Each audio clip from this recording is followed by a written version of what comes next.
everybody. I'll call this recommending committee meeting of July 10th to order. Are we in compliance with the open meeting law? Yes, we are. And this meeting has been posted in various locations throughout the city. We'll go to our first item, which is bill number 2007-28, annexation number ANX 20735, property location at 3829 Mountain Trail, petitioned by Lewis and Vicki Richardson Trust, acreage .51 acres, zoned RE county zoning, UR city equivalent, sponsored by Councilwoman Brenda J. Williams. This is a routine owner requested annexation. It's in order. Recommend approval. Do we have any comments from the audience? Any public input? If not, do you have any specific desire, Councilwoman? I do, Councilwoman. On agenda item 3, I would move to recommend to City Council the due pass. All in favor? Aye. The motion passes. We move on to the next item. Bill number 2007-29 adds, quote, permanent trade show facility, unquote, as a liquor licensing category, proposed by Mark Vincent, Director, Department of Finance and Business Services. Do we have someone from staff to cover that? I'll present it. This is a request that goes along with the, I guess, the world market situation where there's, otherwise they need to keep coming in and getting, is it a caterer license or something? I'm not sure what it is. Would you like me to give a presentation or at least comments on? Yeah. For the record, Jim D. Fiore, Manager of Business Services. Heretofore, the World Market Center and their trade shows, they were coming before the council for special event alcoholic beverage licenses, and administratively we were approving liquor caterer licenses for the trade shows that they have in July and in January. When we last had their trade show in January, I believe there was a total of maybe 13 licenses that were approved for that one-week event. We've been in discussion with the attorneys from the law firm Jones and Vargas, and we came to a mutual conclusion that one license as an umbrella license for this location would be an appropriate way to handle the alcohol during that 1 week time.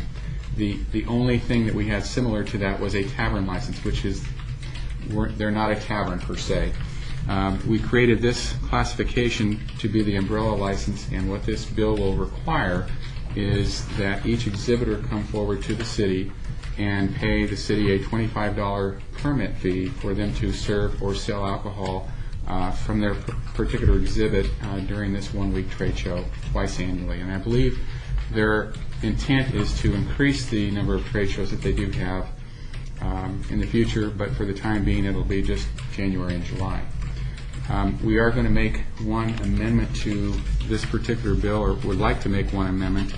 The exhibitors, because they're from out of state and they're only here for this 1 week, right now it would exempt them from going through a background investigation as the licensee would do in this case, and also the alcohol awareness training for this particular event. We'd also like to recommend that they be exempt from the work hard requirements, simply because that would pretty much be burdensome on them coming in from out of state to set up their exhibits and going down to Metro fingerprinting for a work card, which may not show anything at all, because the work card, generally speaking, is a local background check. So it may be not a thing that would be of value to us. And the World Market Center, as of this point in time, is the only such facility that would be able to qualify. That's correct. Although my understanding that there may be other facilities like the new jewelry center that would be coming downtown in the 61 acres, and maybe others at a later date. Right. I'm a little concerned, Councilwoman, that we don't require them to have TAM cards because won't these exhibitors be using local help anyway? Well, what are you talking about? Getting the licenses to do the liquor, as opposed to me as perhaps a bartender serving the alcoholic beverages? As it was explained to us, the exhibitor would be coming in, and generally speaking, they're going to be having wine. The exhibitors pouring their own bottles. is what The you're saying. exhibitors pouring their own bottles.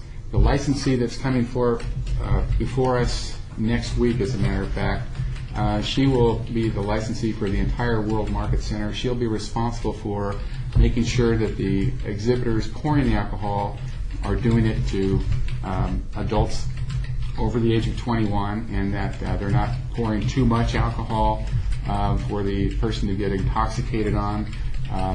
That is not the intent of the World Market Center. The intent is just to have almost like a glass of wine as they're walking through and observing the exhibits. I understand the intent, but I don't want to escape the responsibility either. So you say there's going to be, you mentioned earlier in a briefing today that there's going to be one person responsible. Correct. Are we going to require that one person to go through the background checks, the health Yes. card, the whole 9 yards? Yes. So that one person is responsible for Councilwoman when she's pouring wine in her furniture store, Yes. and she's pouring it to my kids who are all underage. Very heavy wine, too. I don't have any kids underage Heavy on the anymore. wine.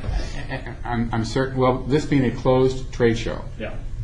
you have to go through. Essentially, you have to go through a stringent process to get there, and actually, the alcohol awareness requirements that the city has in the current city code. All the cities and the counties, as of July 1st, are preempted from enforcing that. The state taxation department has now taken over as of July 1st. I'm ready. Is there anybody from the audience, anybody from the public who wishes to speak now? All right, Mr. Councilman. Councilwoman, I would move to, on agenda item 4, to refer to City Council with a due pass. That's with the amendment. With the amendment. Just looking at the top of page 7, I think probably the way we word that, starting on line 2, it talks about permit applicants, and They'll change the wording to reflect. probably something like permit applicants shall not be subject to the work card requirements of this title, the background and suitability approval requirements of LVMC Chapter 606, or the alcohol awareness training requirements of this chapter, etc. As amended and stated, Councilwoman. All in favor? Aye. The motion passes. We move to the next item, bill number 200731, levies assessments for special improvement district number 810, Summerlin Village 23B, sponsored by Step. Skip by. Oh, did I skip number 9? I hate it when I do that. Councilwoman, if I can stop you right there. These step requirements, and it will need legal counsel and from the city manager's office. Can't these all be voted on one vote under? Started. Okay. We were at the end, we hadn't activated. I don't have to say anything, do I? Except we're in the back end. No, we'll Session. have to blend the audios together afterwards. Okay, so should I say we're back in session? I don't think. Do Okay. we Thank need to you. introduce item 5? I apologize. Yeah, we are. We are now back in session. And before Councilwoman, you introduced agenda item 5, my question is to our legal counsel and the city manager's office if we can combine, and I use the word consent agenda, combine some of these agenda items when they seem to be routine, such as the step requirements, whether they're SIDs or the assessments for the SIDs. And I'll leave that question over to Mr. Steve. I don't know the answer to that question. Oh, I'm sorry. You're free to, Councilman. You're free to read them all at one time and hear them together. And if you desire, vote on them together, as long as those who might be in attendance have an opportunity to be heard on any one of their choosing. All right, then I think we should group them together. That would be items 5, 6, 7, and 8. I'll begin with 5 and read sequentially. Bill number 2007-30, ordinance creating special improvement district number 810, Summerlin Village 23B, sponsored by Step Requirement. Bill number 2007-31, levies assessments for Special Improvement District number 810, Summerlin Village 23B, sponsored by Step Requirement. Bill number 2007-32, ordinance creating Special Improvement District number 811, Summerlin Village 24, sponsored by Step Requirement. Bill number 2007-33, levies assessments for Special Improvement District number 811, Summerlin Village 24, sponsored by Step Requirement. We have anyone from staff that would like to cover those items? Jorge Cervantes, Department of Public Works. For item number 5 and 6, this is for Village 23 and the Summerlin Master Plan Community. The owner is Howard Hughes. The improvements proposed to be funded through the special improvement include roadways, sanitary sewers, storm drain improvements, and water mains. Village 23B is bounded by Far Hills, Desert Foothills, Alta, and Sky Vista Drive. It is for up to $16.4 million and is a 30-year bond.